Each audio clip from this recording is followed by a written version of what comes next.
प्रस्तुत है रानी सारंधा का भाग 7। 3 सप्ताह से बादशाही सेना ने ओरछा घेर रखा है। जिस तरह कठोर वचन हृदय को छेद डालते हैं, उसी तरह तोपों के गोलों ने दीवार को छेद डाला है। किले में 20,000 आदमी घिरे हुए हैं, लेकिन उसमें आधे से अधिक स्त्रियां और उनसे कुछ ही कम बालक हैं। मर्दों की संख्या दिनों दिन कम होती जाती है। आने जाने के मार्ग चारों तरफ से बंद हैं। हवा गुजर नहीं। रसद का सामान बहुत कम होता जा रहा है। स्त्रियां, पुरुषों और बालकों को जीवित रखने के लिए आप अब उपवास करने लगी हैं। लोग बहुत हताश हो रहे हैं। औरतें सूर्य नारायण की ओर हाथ उठा उठाकर शत्रु को कोसती हैं। बालक वृंद मारे क्रोध के दीवार की आड़ से उन पर पत्थर फेंकते हैं, जो मुश्किल से दीवार के उस पार जाते हैं। राजा चंपत राय स्वयं ज्वर से पीड़ित हैं। उन्होंने कई दिनों से चारपाई नहीं छोड़ी। उन्हें देखकर लोगों को कुछ ढांढस होता है, लेकिन उनकी बीमारी से सारे किले में नैराश्य छाया हुआ है। राजा ने सारंधा से कहा, आज शत्रु जरूर किले में घुस आएंगे। सारंधा, ईश्वर ना करे कि इन आंखों से वह दिन देखना पड़े। राजा, मुझे बड़ी चिंता इन अनाथ स्त्रियों और बालकों की है।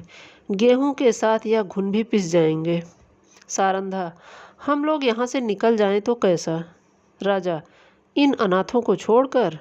सारंधा, इस समय इन्हें छोड़ देने में ही कुशल है। हम ना होंगे तो शत्रु इन पर कुछ दया ही करेंगे।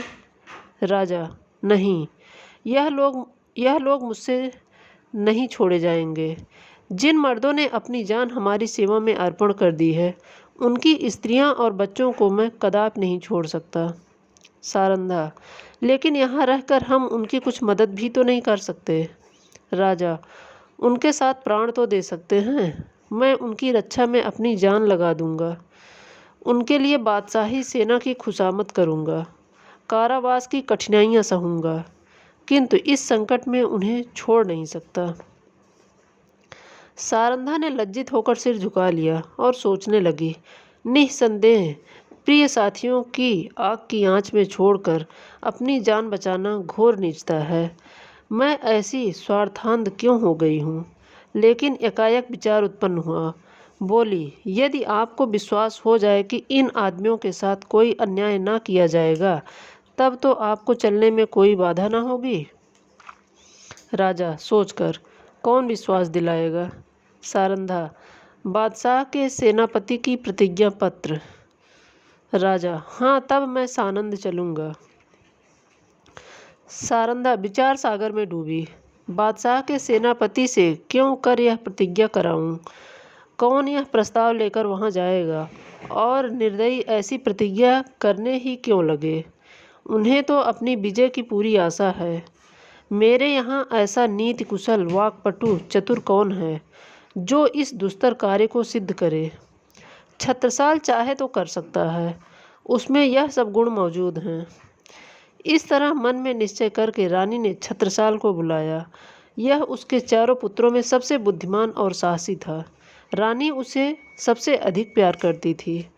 जब छत्रसाल ने आकर रानी को प्रणाम किया तो उनके कमल नेत्र सजल हो गए और हृदय से दीर्घ निश्वास निकल गया। छत्रसाल, माता, मेरे लिए क्या आज्ञा है? रानी, आज लड़ाई का क्या ढंग है? छत्रसाल, हमारे 50 योद्धा अब तक काम आ चुके हैं। रानी, बुंदेलों की लाज अब ईश्वर के हाथ है। छत्रसाल, हम आज रात को छापा मारेंगे। रानी ने संक्षेप में अपना प्रस्ताव छत्रसाल के सामने उपस्थित किया और कहा, यह काम किसे सौंप दिया जाए? छत्रसाल, मुझको। तुम उसे पूरा कर दिखाओगे? हाँ, मुझे पूर्ण विश्वास है। अच्छा, जाओ, परमात्मा तुम्हारा मनोरथ पूर्ण करे। छत्रसाल जब चला तो रानी ने उसे हृदय से लगा लिया और तब आकाश की ओर दोनों हाथ उठाकर, दयानिधि, मैंने अपना तरुण और होनहार पुत्र बुंदेला की आन के आगे भेंट कर दिया है। अब इस आन को निभाना तुम्हारा काम है। मैंने बड़ी मूल्यवान वस्तु अर्पित की है, इसे स्वीकार करो। धन्यवाद। शेष अगले भाग में।